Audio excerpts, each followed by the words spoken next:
So one of the things that's got me thinking is obviously the World Cup is on at the moment in the US, and there's been loads of controversies and all that kind of stuff. And this is not particularly about the World Cup in itself, but it's kind of in a way centered around it, just kind of what's happened with a lot of the Latin American countries, for example, like the game against France and Paraguay. But one of the things that I've come to a realization of is I think racism is a mental and spiritual laziness. I'm going to explain to you what that means in a minute. And what I mean by this is this. Let's get into it. See, immigration, for example, has been a phenomena since the beginning of time, even before we had paper, even before Egypt called it papyrus, because that's where paper came from or was invented, arguably. People have always moved around.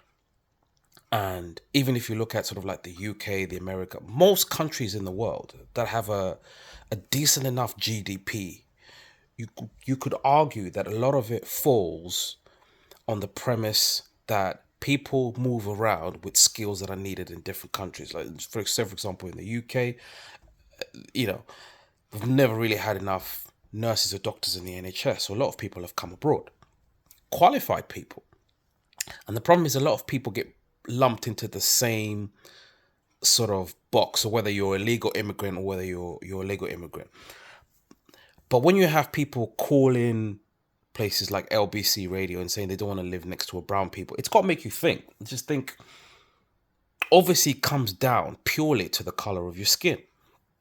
And you have to think about it before. I mean, we could go on here about the complexities of worldwide immigration, how people move around to gain skills and learn new skills. Because a lot of people that also move around don't necessarily have the skills, but they have an innate desire to do some of the jobs that maybe some of the people in that particular country don't have. So, say for example, I'll use another example at the UK. Care workers, say for example. Now, the UK has a lot of it has an aging population. But unfortunately, a lot of natural, let's just call it for what it is, people that are, I guess they call themselves ethnically English, so they're like Anglo Saxons. Their family has a history of Anglo Saxons and all that kind of stuff. You'd be hard pressed to find a lot of care workers from that particular demographic that would want to do care work. Now, the UK needs carers, the UK needs nurses, and unfortunately, not a large population of the English population want to do those roles.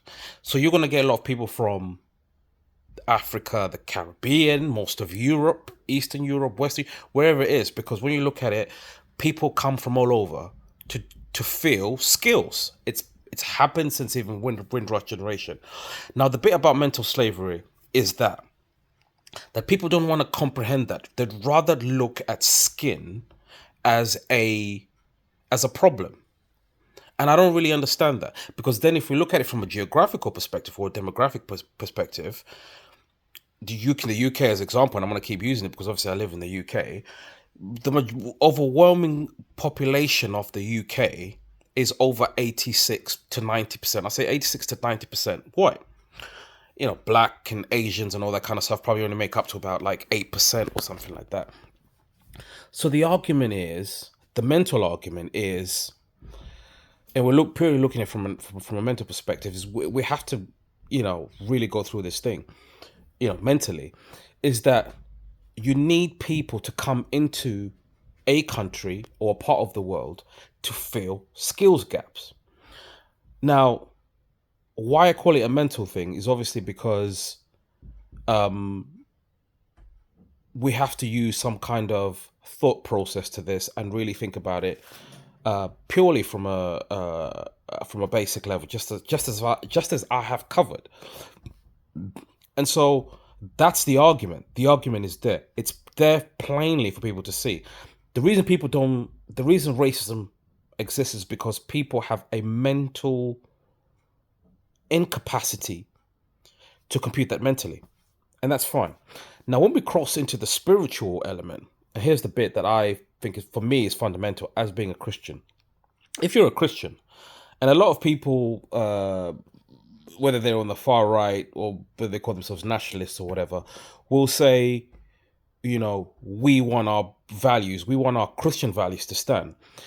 But then when you look at scripture in itself, as a Christian, all the talk in the Bible is all about loving your neighbor, um, loving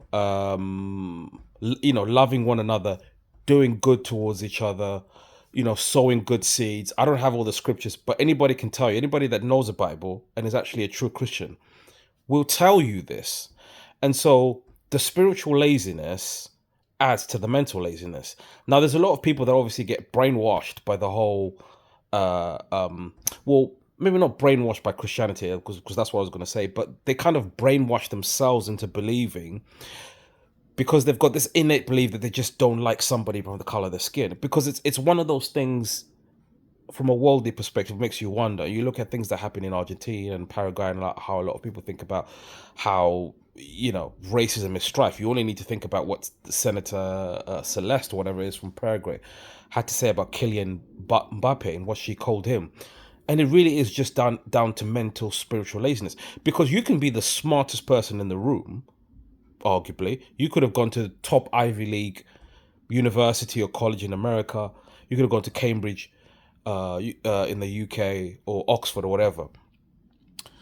But people can still have a mental and spiritual laziness that they don't know how they themselves are a captive to that mental and spiritual laziness. Because you can be the smartest guy in the world, but if you don't have love in your heart, it's going to show. And I genuinely think that if you're a racist, you lack a lot of love.